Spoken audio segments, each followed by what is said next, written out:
आज के इस लेक्चर में हम अकाउंट्स की किसी भी पर्टिकुलर टॉपिक या फिर चैप्टर के ऊपर बात नहीं करेंगे जो कि अकाउंट से 11th 12th क्लास से रिलेट करता हो। तो आज हम करने क्या वाले हैं, आज हम अकाउंट्स का एक ऐसा लॉजिक डिस्कस करने वाले हैं जो कि हमारे लिए काफ़ी इम्पोर्टेंट है।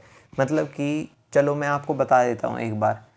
आप में से कई सारे बच्चे ऐसे होंगे जिनके मन में एक डाउट आता होगा कि सर जब हमारा जर्नल एंट्रीज से सारा जो ट्रांजैक्शंस थी वो रिकॉर्ड हो जा रही थी, तो फिर हमारे जो अकाउंट्स के फादर हैं उन्होंने इतने सारे चैप्टर क्यों बनाए? क्योंकि जर्नल एंट्रीज से तो कंप्लीट हो जा रहा था ना हमारा सारा डाटा, तो क्यों हमारे लिए इतने सारे चैप्टर्स बनाए? अभी तक 11th और 12th क्लास के बच्चों ने अपने चैप्टर्स तो देख ही लिए होंगे कि कितने सारे चैप्टर्स होते हैं। तो सर इतने सारे चैप्टर्स बनाए क्यों? क्योंकि हमारा तो जर्नल एंट्रीज से भी हो सकता था हम फिर एक ही चैप्टर पढ़ते। तो यही चीज़ मैं आपको बताने वाला हूँ कि इन सारे चैप्टर्स के पीछे बनाने का क्या मोटिव रहा था लुका पैसोलिनी का। तो चलो डिस्कस करते हैं, जिसके थ्रू आपको एक तरह की चेन भी समझ आ जाएगी, या फिर कह सकते हैं आपको पूरा समझ आ जाएगा कि जर्नल एंट्रीज़ और ये सारे चैप्टर्स इंट्रोड्यूस क्यों कराए, मतलब कि क्या मोटिव रहा था इसके पीछे का, जो कि हमें देखना है आज। शुरू करते हैं, लेट्स स्टार्ट। वैसे आज आप इधर उधर मत देखो क्योंकि आपको मैं दिखने नहीं वाला यहाँ पे, क्योंकि मेरी लास्ट 2 डेज से मेरी थोड़ी तबीयत ख़राब चल रही थी, जिसकी वजह से मैं घर पे नहीं बाहर आया हुआ हूँ। और रियलिटी बताऊँ तो यहाँ पे मेरे पास रिसोर्सेज नहीं है लेक्चर को रिकॉर्ड करने के लिए, पर मेरे को तो आपके लिए लेके आना पड़ेगा क्योंकि आपकी पढ़ाई के साथ कोई कॉम्प्रोमाइज़ नहीं, तो आज आपको ऐसे ही मैनेज करना पड़ेगा। शुरू करते हैं। Hello everyone, as you know my name is Ravi Rana and you all are watching your YouTube channel R Gurukul.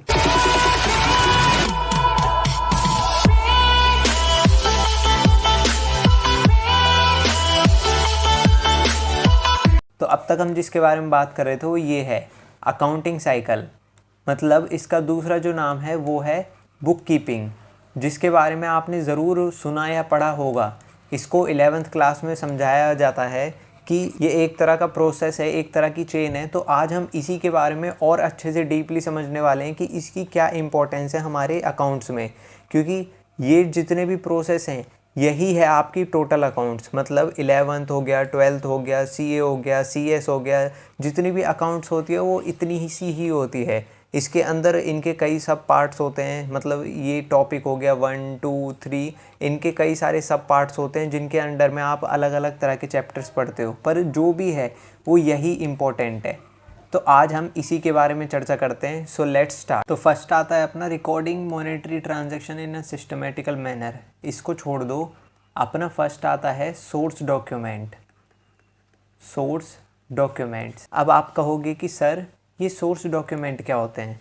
तो सोर्स डॉक्यूमेंट समझाने के लिए मैं आपको एक एग्जांपल देता हूँ। एग्जांपल लो कि आप अपनी फैमिली के साथ किसी रेस्टोरेंट में गए डिनर करने। तो उधर आपने अपना डिनर फिनिश करा, लास्ट में आपके पास क्या आता है, रेस्टोरेंट वाले आपको बिल देते हैं। तो उस बिल को हम क्या बोलेंगे? Source document.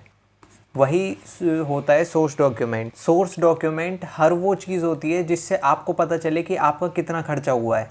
जैसे कि एक एग्जांपल ले सकते हैं हम, एक और कंपनी में आपने एक मशीनरी परचेज़ करी, तो उसका जो जिधर से आपने परचेज़ करी है वो आपको एक बिल देगा।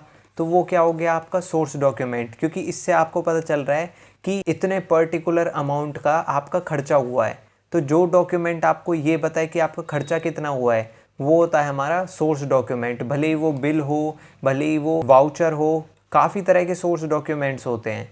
तो जो भी चीज़ आपको बताती है कि आपका कितना खर्चा हुआ है वो होता है सोर्स डॉक्यूमेंट। कई तरह के सोर्स डॉक्यूमेंट होते हैं, जैसा फर्स्ट आपका बिल हो गया, सेकंड आपका वाउचर नंबर हो गया, थर्ड आपका बैंक स्टेटमेंट जो होती है हमारी, वो भी एक तरह से हमारे लिए सोर्स डॉक्यूमेंट होता है, क्योंकि उससे हमें पता चलता है कि हमारे पर्टिकुलर बैंक अकाउंट में कितना अमाउंट पड़ा हुआ है। और भी कई सारे होते हैं, आपने कुछ परचेज करा तो परचेज ऑर्डर होता है, डिपॉजिट करा तो डिपॉजिट स्लिप मिलती है आपको, कहीं पे भी डिपॉजिट करा, भले वो बैंक हो या फिर पोस्ट ऑफिस हो। चेक कॉपी भी आपकी सोर्स डॉक्यूमेंट होती है, क्योंकि आपको उससे भी पता चलता है कि आपका कितना खर्चा हुआ है या फिर आपने किसको चेक दिया है, किससे चेक लिया है।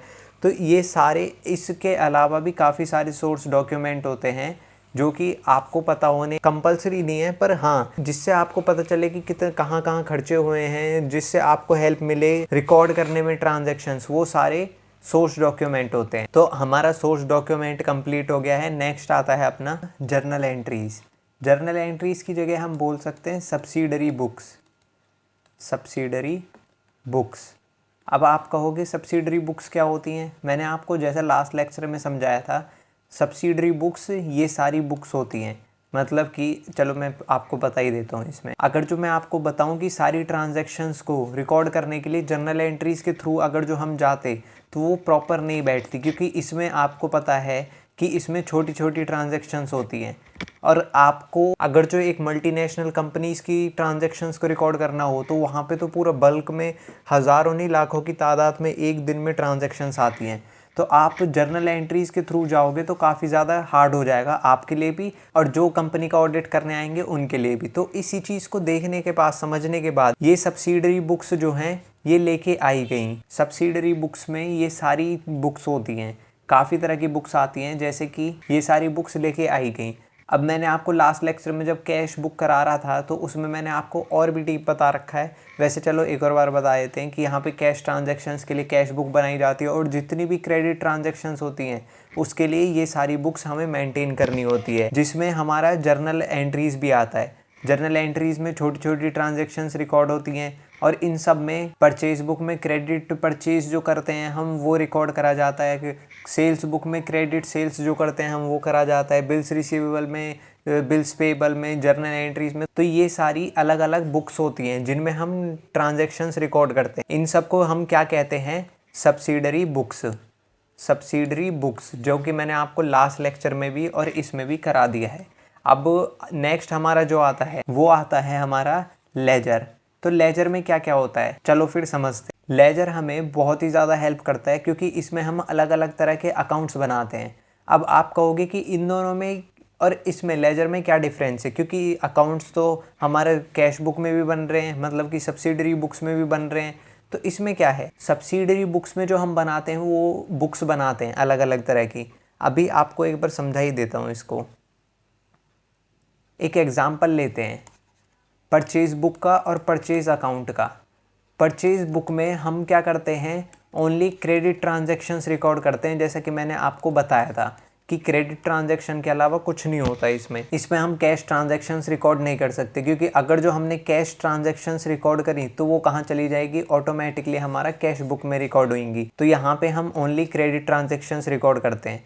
पर बात करें वहीं पे दूसरी जगह पे परचेज अकाउंट की, तो परचेज अकाउंट में हम हर तरह की ट्रांजैक्शन रिकॉर्ड करते हैं, वेदर इट इज़ कैश और क्रेडिट। मतलब कि दोनों टाइप की ट्रांजैक्शंस रिकॉर्ड होती हैं। जैसे कि आप इधर देख सकते हो अकाउंट के थ्रू हमने परचेज बुक बनाई, परचेज बुक। तो उसमें क्या करा हमने? इधर की साइड दोनों, अगर जो रिसीवेबल हो, पेबल हो, तो यहाँ पे हम दोनों साइड क्रेडिट वाली ट्रांजैक्शंस ही रिकॉर्ड कर सकते हैं। और बात करें हम परचेज अकाउंट की, तो परचेज अकाउंट में हम दोनों साइड हम कैश की भी कर सकते हैं और क्रेडिट की भी कर सकते हैं। इसका जो मेन डिफरेंस है वो आपको लेजर अकाउंट में समझ आएगा। पर ये जो लेजर अकाउंट होता है ये हमारी बहुत ज़्यादा हेल्प करता है आगे नेक्स्ट स्टेप में। अब हमारा नेक्स्ट स्टेप क्या है एक बार देख लेते हैं। नेक्स्ट स्टेप जो है वो है हमारा ट्रायल बैलेंस। ट्रायल बैलेंस क्या हेल्प करता है हमारी, तो इसको भी देख लेते हैं। ट्रायल बैलेंस में हम डिफरेंट अकाउंट्स जो हमारे लेजर के अंदर हैं उन सारे अकाउंट्स को हम टैली करके, क्रेडिट डाउन करके जो बैलेंस आता है उसको हम ट्रायल बैलेंस में लिखते हैं। मतलब कि एग्जाम्पल के थ्रू समझते हैं चलो इसे भी। मान लीजिए हमारे पास काफ़ी सारे अकाउंट्स हैं जो हमने लेजर के अंदर मेंटेन कर रखे हैं।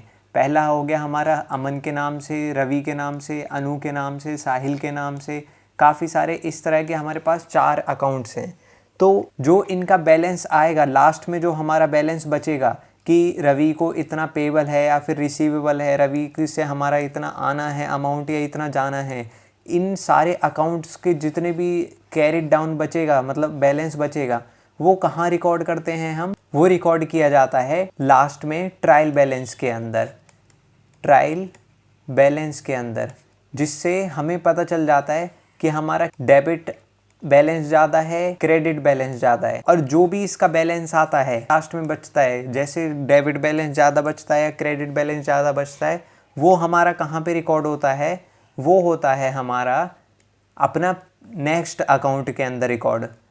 हमारा जो 5th अकाउंट है profit and loss account, profit and loss account के अंदर वो रिकॉर्ड करा जाता है। तो अब ये प्रॉफिट एंड लॉस अकाउंट क्या होता है इसको भी समझ लेते हैं। तो ट्रायल बैलेंस का अमाउंट जो है वो P&L एप्रो में जाता है, मतलब कि profit and loss appropriation account, और उधर से जाता है हमारा P&L अकाउंट। ये दोनों अलग होते हैं थोड़े से, इनको भी मैं बता दूंगा। इनमें थोड़ा सा माइन्यूट सा डिफरेंस होता है कि एप्रोप्रिएशन अकाउंट में क्या डलता है और प्रॉफिट एंड लॉस अकाउंट में क्या क्या डलता है। तो इन दोनों से हमें पता चल जाता है कि हमारी कंपनी में क्या क्या चीज़ें प्रॉफिट और लॉस में चल रही हैं। और इसके बाद बनती है हमारी बैलेंस शीट, जिसमें हम एसेट्स, लाइबिलिटीज़, मतलब कि अगर जो मैं बात करूं कि ये दोनों अलग अलग बनाए जाते हैं तो profit and loss account, P&L appro और बैलेंस शीट, ये तीनों साथ बनाए जाते हैं। मतलब कि एक टाइम पे हमें P&L एप्रो भी मेंटेन करना होता है, P&L अकाउंट भी मेंटेन करना होता है, और साथ ही साथ हमें बैलेंस शीट भी, क्योंकि इन सब में तीनों चीज़ों में सिमिलर सा, मतलब कि इन तीनों चीज़ों में जितना भी ऊपर का लेजर है, जर्नल एंट्रीज हैं, सब्सिडरी बुक्स का जो डाटा है, ट्रायल बैलेंस का जो डाटा है, इन सब का डाटा जो है वो ट्रायल बैलेंस के अंदर डलता है, और ट्रायल बैलेंस का डाटा जो है वो इन तीनों चीज़ों में डलता है। तो ये तीनों चीज़ें हमारी लास्ट होती हैं। जैसे कि यहाँ पे आप देख सकते हो हमारा जो लास्ट है वो अपना बैलेंस शीट है। अब एक बार इसको पूरे को हम जितना, हालांकि ये हमारा हो चुका है पूरी साइकिल, इसको हम एक बार समरी में समझ लेते हैं। अगर जो हम इस पूरे की समरी एक बार बनाएं, मतलब कि इसको अच्छे से शॉर्ट में समझें, तो वो इस तरह से है कि पहले हम क्या करते हैं, समरी, पहले हम क्या करते हैं, फर्स्ट स्टेप हमारा होता है सोर्स डॉक्यूमेंट। सोर्स डॉक्यूमेंट में क्या आता है, हमारा वाउचर आता है, बिल्स आते हैं, बैंक स्टेटमेंट आती हैं, और काफ़ी सारी चीज़ें होती हैं जो कि क्या होते हैं हमारा सोर्स डॉक्यूमेंट, जो हमें हेल्प करता है क्या करने में, हमारी सब्सिडरी बुक्स को मेंटेन करने में। उसमें क्या क्या आता है, हमारा कैश बुक आता है, परचेज बुक आता है, परचेज रिटर्न बुक आता है, सेल्स रिटर्न बुक आता है, सेल्स बुक आता है, जर्नल आती है, मतलब कि जर्नल में हम छोटी छोटी ट्रांजैक्शंस करते हैं, कैश बुक में हम कैश ट्रांजैक्शन करते हैं, परचेज में परचेज, क्रेडिट परचेज, और इस तरह से इन सब में अलग अलग तरह की ट्रांजैक्शंस होती हैं। इन सब्सिडरी बुक्स से हमें अच्छा खासा बल्क में डाटा मिल जाता है, तो उसको हम मेंटेन करने के लिए, उसको छोटा करने के लिए, हम अलग अलग उसको समझने के लिए हम क्या बनाते हैं, लेजर अकाउंट बनाते हैं। मतलब इन सारी जितने भी हमारे जैसे कस्टमर हो गए, कोई भी XYZ कितने भी ABCD बहुत सारे कस्टमर्स होते हैं, तो उनके हम अलग अलग अकाउंट्स बनाते हैं, जिसमें कैश अकाउंट होता है, सेल्स अकाउंट होता है, परचेज अकाउंट होता है, सारे कस्टमर्स के अकाउंट होते हैं, एक्सपेंस वगैरह, पर्टिकुलर कोई भी एसेट खरीदा है उसके काफ़ी सारे तरह के अकाउंट्स होते हैं, जो कि मैं आपको जब लेजर पढ़ाऊँगा तो उसमें मैं आपको समझा दूंगा। इसके बाद जब लेजर में हमारे सारे अकाउंट्स बन जाते हैं, तो उनका जो बैलेंस बचता है लास्ट में, वो भले ही वो डेबिट बैलेंस हो, क्रेडिट बैलेंस हो, उस सारे बैलेंस को, उन सारे अकाउंट्स के बैलेंस को एनालाइज करके हम किस में एंट्री करते हैं, ट्रायल बैलेंस में। उस सारे बैलेंस को और छोटा करने के लिए हम एक सिंपल सी शीट में उन सारे बैलेंसेस को ट्रायल बैलेंस के अंदर रिकॉर्ड कर लेते हैं, और उससे हमें हेल्प क्या मिलती है कि हमारा जो इतना बल्क में जो डाटा था वो सारा की सारा छोटा हो जाता है, शॉर्ट हो जाता है। फिर उसकी एंट्री हम क्या करते हैं, P&L एप्रो में करते हैं, मतलब प्रॉफिट एंड लॉस अकाउंट में करते हैं, या फिर profit and loss appropriation account में करते हैं, इन दोनों टाइप के अकाउंट में करते हैं। और लास्ट में जो हमारा स्टेप आता है वो आता है बैलेंस शीट। मतलब कि इन सब की डाटाज को, ये जितना भी डाटा था यहाँ तक बहुत छोटा हो जाता है, ट्रायल बैलेंस तक बहुत छोटा हो जाता है, और ये दो जो स्टेप होते हैं इनमें और ज़्यादा छोटा हो जाता है। अब आप कहोगे कि सर ये डाटा को शॉर्ट करने का, मतलब कि छोटा करने का फ़ायदा क्या हुआ। तो कंपनी को बेनिफिट ये मिलता है कि जब भी लास्ट में CA ऑडिट करने आता है तो वो इन सारी चीज़ों को देखता है, रीचेकिंग करने के लिए वो भले ही इन लेजर को, ट्रायल बैलेंस को, कैश बुक, परचेज बुक, इन सब को रीचेक करता है। सबसे ज़्यादा जो कंपनी को बेनिफिट होता है वो होता है कंपनी के इस डाटा का बेनिफिट शेयर मार्केट में। अब आप कहोगे सर इस सारे डाटा का शेयर मार्केट से क्या लेना देना। अब ये एक बात बताओ, आप कल जब शेयर होल्डर बनते हो, मतलब कि शेयर मार्केट में इन्वेस्ट करते हो, उसको कहा जाता है शेयर होल्डर। तो इन्वेस्ट करते हो आप उस कंपनी की, जिस कंपनी में इन्वेस्ट कर रहे हो उस कंपनी के बारे में अच्छे से अच्छे जानकारी लोगे कि नहीं लोगे।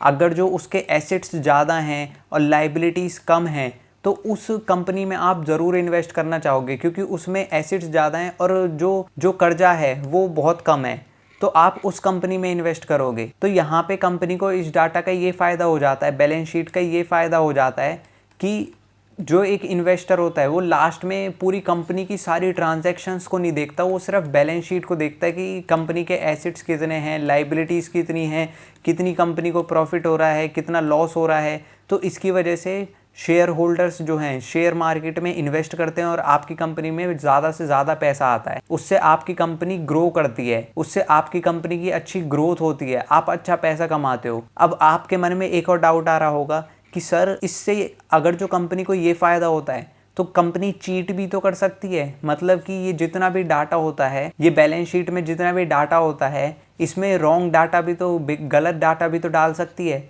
तो भाई सीए इसी वजह से ऑडिट करते हैं ताकि बैलेंस शीट में जितना भी डाटा होता है वो रॉन्ग ना जाए और सही करेक्ट रहे, जिससे इन्वेस्टर्स को शेयर मार्केट में इन्वेस्ट करने में, मतलब आपकी कंपनी में इन्वेस्ट करने में बेनिफिट हो और उनके सामने रियलिटी आए। तो इस सारी चीज़ का जो भी मैंने आपको अभी तक बताया, इन सारी चीज़ों का ये सब फ़ायदा होता है। इसीलिए हमारे लिए अकाउंटिंग को समझना बहुत ज़्यादा ज़रूरी है और ये हमारे लिए बहुत बहुत अच्छी होती है। और अगर आप इसी तरह से अपने लॉजिक्स को क्लियर करना चाहते हो तो प्लीज़ हमारे चैनल को सपोर्ट करना और ज़्यादा इसको लाइक, सब्सक्राइब और शेयर ज़रूर करना, ताकि आपके जैसे और लोगों की हेल्प हो सके।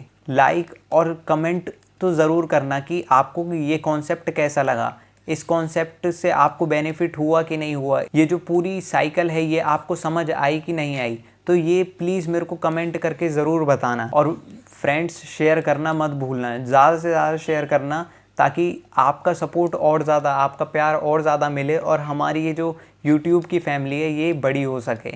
और आपको तो पता ही है कि आज के लेक्चर में मेरे को कितनी ज़्यादा मेहनत लगी है क्योंकि आने में। तो प्लीज़ शेयर, लाइक, कमेंट तो ज़रूर करना। And God bless you to all.